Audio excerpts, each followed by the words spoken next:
अस्सलाम वालेकुम फ्रेंड्स। आप एक बार इस गुरुजी को सुनिए, आपको पता चल जाएगा कि राम, कृष्ण, हनुमान, शिव ये सब परमात्मा नहीं है। परमात्मा तो कोई और ही है जो इन सब से अलग है, और वो कौन है ये आपको आगे पता चलेगा। मैं किसकी इबादत कर रहा था? बुतों की कर रहा था, फोटो की करता था। राम को मैं भगवान मानता था, कृष्ण को भगवान परमात्मा मानता था। कोई शक्ल सूरत वाला परमात्मा कैसे हो सकता है? कोई किसी के घर पैदा होता है, सीता का पति है राम, वो परमात्मा कैसे हो सकता है? लव कुश का बाप है, वो परमात्मा कैसे हो सकता है? क्या परमात्मा का कोई पत्नी होगी, कोई किसी उसका बाप होगा?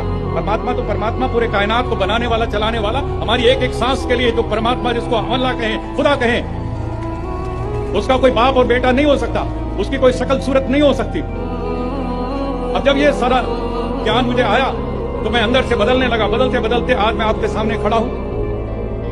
गुरुजी ने बिल्कुल सही कहा।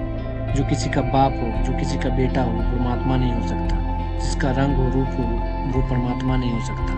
तो परमात्मा कौन है, चलिए जानते हैं। श्वेता श्वेता और उपनिषद अध्याय 6 श्लोक नंबर 9। चलिए साथ साथ पढ़ते हैं। इस लोक में उसका कोई स्वामी नहीं है, न ही कोई उसके ऊपर शासन करता है, न ही उसका कोई रूप है, न कोई लिंग है, क्योंकि वह स्वयं ही उत्पत्ति का कारण तथा प्रकृतिगत कारणों साधनों के अधिपतियों का अधिपति है, किंतु न कोई उसका जनक उत्पत्ति करता है, न ही कोई उसका अधिपति स्वामी है। यजुर्वेद अध्याय 32 श्लोक नंबर 3।